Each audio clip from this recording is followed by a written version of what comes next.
OBC, ST, ST और ये सारी चीज़ें बनाई। तो उसमें एससी एसटी कुछ लोग जो ओबीसी थे, अदर बैकवर्ड क्लासेज में, इसमें कई सारी जातियाँ आती थी। तो कुछ लोग ऐसे थे कि जो काफ़ी ज़्यादा धनी होते हुए भी फ़ायदा उठाते थे। तो जो उसको गवर्नमेंट ने 2008-9 से ही इस पर वो चल रहा था कि जो क्रीमी लेयर का मीन्स ये होता है कि जो काफ़ी धनी थे ओबीसी में, वो भी रिजर्वेशन का फ़ायदा उठाते थे। और 2002 में जो है इनके कॉन्स्टिट्यूशन में चेंजिंग हो गई थी ओबीसी के, है ना।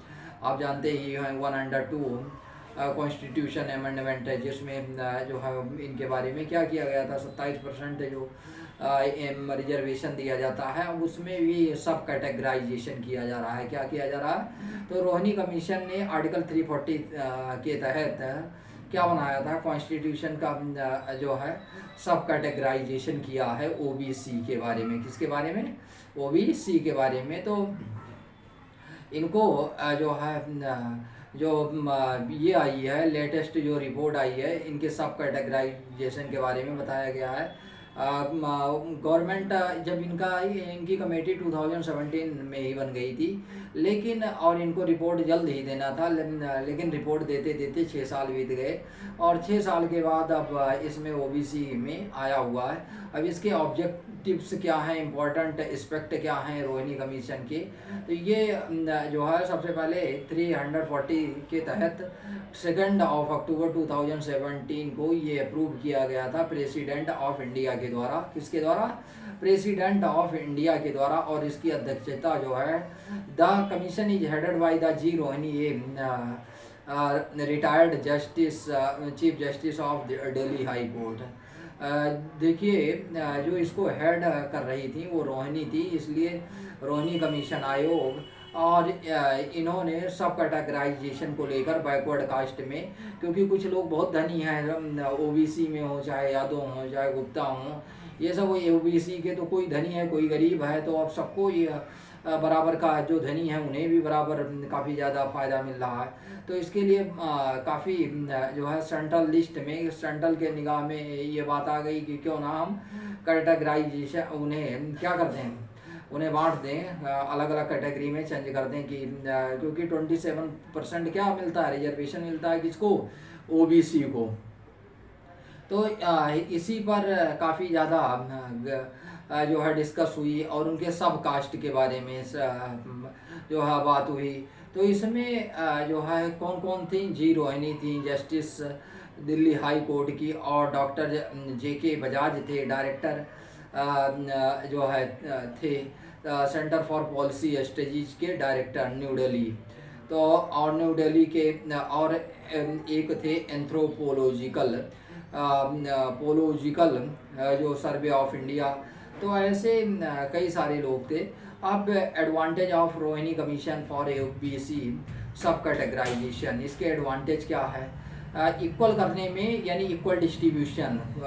आप जानते हैं कि एक मंडल कमीशन आया था, उनकी रिपोर्ट 1979 में आई थी, और वो धीरे धीरे जो है वो होती गई और सब कैटेगरी बांटते चले गए। लेकिन SC ST के लिए शुरू में किया गया था, बाद में OBC को भी रिक्वायरमेंट हुई। और जो है इंस्टीट्यूशन, क्योंकि OBC भी लोअर तबके में आते थे, तो इस प्रकार अब इनमें सबसे बड़ी चीज़ है कि इनकी कास्ट OBC की जो है अभी डिफाइन नहीं किया गया है। वैसे लगभग 2666 के 2666 क्या है, इनकी कैटेगराइज अब किया गया है।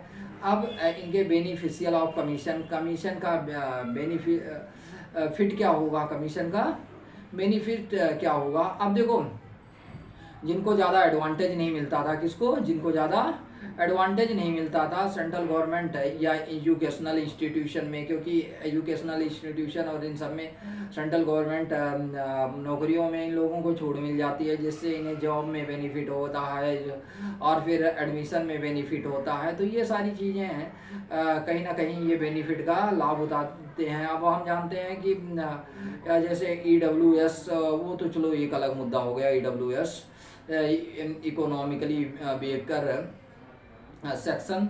अब NCBC, national commission of backward classes, क्या national commission of backward classes, NCBC ने बहुत सारे यानी जो बैकवर्ड क्लासेज के कमीशन बनाया गया था, उन्होंने बहुत सारे सजेशन दिए बैकवर्ड सेक्शन के लिए, और जिससे कि उनकी स्थिति सुधर सके।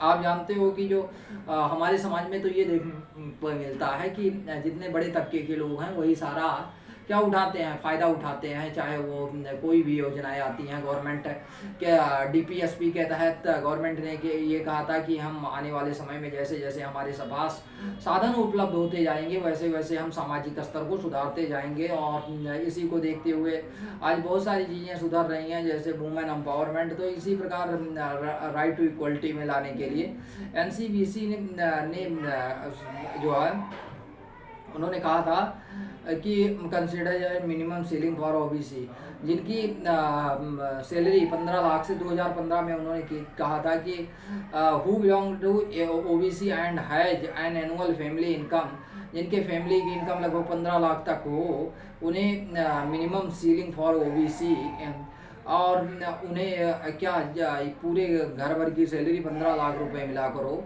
तो उन्हें OBC कैटेगराइजेशन में किया जाना चाहिए। Supreme Court order the central government to exclude the creamy layer, Supreme Court के ने ऑर्डर दिया था कि क्रीमी लेयर को बाहर करो, क्या करो, क्रीमी लेयर को बाहर करो। अब जो रिकमेंडेशन और ये सारी चीज़ें आई 27% किसके लिए, तो इसके लिए 4 कैटेगराइजेशन 1 2 3 4 4 कैटेगराइजेशन में बांटा गया। कैटेगरी फर्स्ट जिसमें 2633 में से 1674 ग्रुप फर्स्ट में जो है जिनके पास उनके पास एडवांटेज नहीं रहता, उन ग्रुप के पास एडवांटेज नहीं रहता और उन्हें 2% रिजर्वेशन मिलना चाहिए कम से कम, इनका कहना था। और कैटेगरी सेकंड में 534 कास्ट रहनी चाहिए जिनको 6% कोटा रिजर्वेशन का मिलना चाहिए। जो है थर्ड में 328 का कास्ट ग्रुप और जिसमें 9%, और फोर्थ में सबसे ज़्यादा 10%, 97 जो एकदम एक्सट्रीम पुअर हैं, काफ़ी ज़्यादा गरीब हैं। उनके लिए तो एक बार फिर से बता देते हैं कि जो कैटेगरी फर्स्ट में है वो थोड़ा अपर लेवल में है, तो उनको 1674 जातियाँ OBC में, उसमें उनको 2% का, और जो सेकंड लिस्ट है उसमें 534 कास्ट ग्रुप है उन्हें 6% कोटा का रिजर्वेशन यानी 27 में से, और जो थर्ड उसमें 328 9% रिजर्वेशन, और जो फोर्थ हैं वो 97 कास्ट हैं और उन्हें 10% रिजर्वेशन मिलना चाहिए। तो जिससे जो है 10% रिजर्वेशन जो काफ़ी ज़्यादा गरीब हैं। तो 2018 में जब रोहनी कमीशन बना था तो उन्होंने एनालाइज किया कि जो है उनके डेटा के अनुसार 13 lakh central government jobs under the OBC quota, 13 lakh job ऐसी है जो OBC कोटा में आती है, और भी एडमिशन है जो सेंट्रल गवर्नमेंट में आता है। तो 97% of job and admission at the central level have gone to 25% of sub caste under OBC। तो 25% जो देखो जो 97% ऑफ जॉब्स, जो 97% जॉब और एडमिशन सेंट्रल गवर्नमेंट वो उसमें 25% सब कास्ट OBC के ले लिए थे, यानी 24.95। अब ये जो है ये केवल 10 OBC कम्युनिटीज को मिल जाती थी, कितनी 10, सोचो 2666 या 33 में से केवल 10 OBC कास्ट को, और बाकी सब वैसे वैसे रह जाते थे, झूलते थे। 37 जो OBC कम्युनिटीज थी 37%, उसमें 983 कम्युनिटीज है जीरो, 983 कम्युनिटीज को कुछ भी नहीं मिलता था जॉब में, कुछ भी ना एजुकेशन इंस्टीट्यूशन में, एजुकेशनल इंस्टीट्यूशन और इन सब में कुछ नहीं मिलता था, वो झुनझुना बजाते थे। अब 992 जो थे वो केवल 2.68 यानी 10 27% में से 24.9995%, यानी लगभग 25% केवल 10 कैटेगरी, यानी सबके सब आम खा रहे थे और हम बैठे देख रहे थे। तो ये कहीं ना कहीं नाइंसाफी नहीं हुई? सबके लिए है ना गवर्नमेंट की योजनाएं। अब ये थोड़ा है कि तुम्हारे लिए केवल रहेगी, ऐसा नहीं, ये सबके लिए इक्वल है। राइट टू इक्वलिटी का मीन्स सबके लिए बराबर समानता का अधिकार है ना। तो जो है एडमिशन 2 पॉइंट से, यानी कितने जातियां थी उसकी ओबीसी की 994, उनके लिए केवल 2.68%। इसे कॉपी में नोट डाउन कर लें बच्चों। तो अब ये जो है जनरल कैटेगरी इस प्रकार बांटी जाती थी। फिर 2019 में जो है कमीशन ने गवर्नमेंट को लिखा कि जो है रेड 2019 में कि उनको गवर्नमेंट को एक ड्राफ्ट रेडी है देने के लिए। अब इसकी चुनौतियां क्या रही, चैलेंजेस क्या रहे? तो डेटा, उनके पास डेटा नहीं उपलब्ध, एब्सेंस ऑफ डेटा। तो many communities like the data on their population, बहुत सारे लोगों के पास उनके डेटा ही नहीं थे, बहुत सारे कम्युनिटी के पास। कास्ट बेस्ड सर्वे ही नहीं हुआ था। कास्ट बेस्ड सर्वे जानते हो ना, अभी तक इस बार विपक्षी पार्टियां कह रही हैं कास्ट बेस्ड सर्वे कराओ। बहुत सारे लोग कह रहे हैं कि कास्ट बेस्ड सर्वे करवा देंगे तो इससे जो है लोग बढ़ जाएंगे। सेंट्रल गवर्नमेंट इस चीज़ को लेकर, जो विपक्षी पार्टियां अपोजिशन पार्टी वो कह रही है, चाहे वो बिहार हो या अलग अलग जगहों पर हो, तो वहाँ मना कर रही है। तो जो है अब इसके लिए सर्वे नहीं है। 2018 wrote to the Ministry of Social Justice and Empowerment requesting a budget provision for all India survey to estimate the caste wise population of OBC.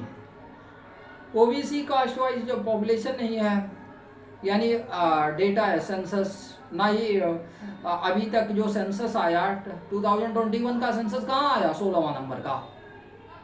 2011 का तो आ गया था सी चंद्रमौली की अध्यक्षता में, लेकिन 21 का अभी सेंसस नहीं आया है। तो जो है अब कुछ कमीशन इनके बारे में आए और जो है आर्टिकल देखो, आर्टिकल 14 कहता है right to equality before the law, number of person shall be treated less favourably, यानी किसी के फेवर में नहीं होना चाहिए। अगर राइट टू इक्वलिटी करनी है तो किसी के फेवर में नहीं होना चाहिए, वो किसी भी कास्ट का हो, किसी भी कम्युनिटी का हो। 15 कहता है इस जो है हम किसी के साथ क्या नहीं कर सकते, किसी के साथ भेदभाव नहीं कर सकते, चाहे वो धर्म के आधार पर, चाहे वो रेस के, चाहे कास्ट के, सेक्स के, या फिर प्लेस ऑफ बर्थ के।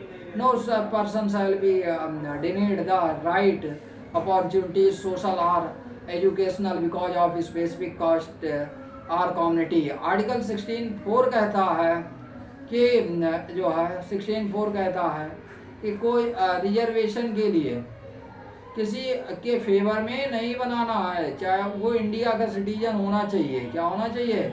इंडिया का सिटीजन होना चाहिए। तो इन्हीं क्रीमी लेयर को कुल मिलाकर अलग कर दिया गया है, और क्रीमी लेयर को अब जो है इस कैटेगरी से अलग कर दिया जाएगा, जो कि ये जो है विनोबा भावे, ये लोग, इन लोगों ने क्यों दौड़ा था हिस्ट्री में, आप हिस्ट्री में पढ़ते हैं कि इन लोगों ने क्यों दौड़ा था और भूदान आंदोलन किया था। क्या भूदान, यानी जमींदारों से जमीनें ले लेकर और गरीबों में बांटा करते थे, क्योंकि ये चाहते थे कि राइट टू इक्वलिटी हो, राइट टू इक्वलिटी हो। तो ये सारी चीज़ें कहीं ना कहीं क्रीमी लेयर को अलग कर दिया जाए, और उन्हें जो है जो भी जस्टिस रोहिणी के द्वारा सजेशन दिया गया, वो जो है कहीं ना कहीं आने वाले समय में देखना है कि गवर्नमेंट कैसे इसका जो है एप्लीकेबल कर पाती है।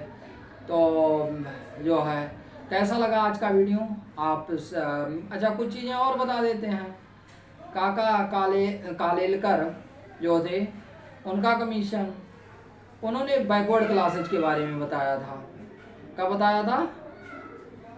मंडल कमीशन, इन्हें सेकंड कमीशन कहा जाता है। बैकवर्ड मंडल जो कमीशन है वो सेकंड कहा जाता है।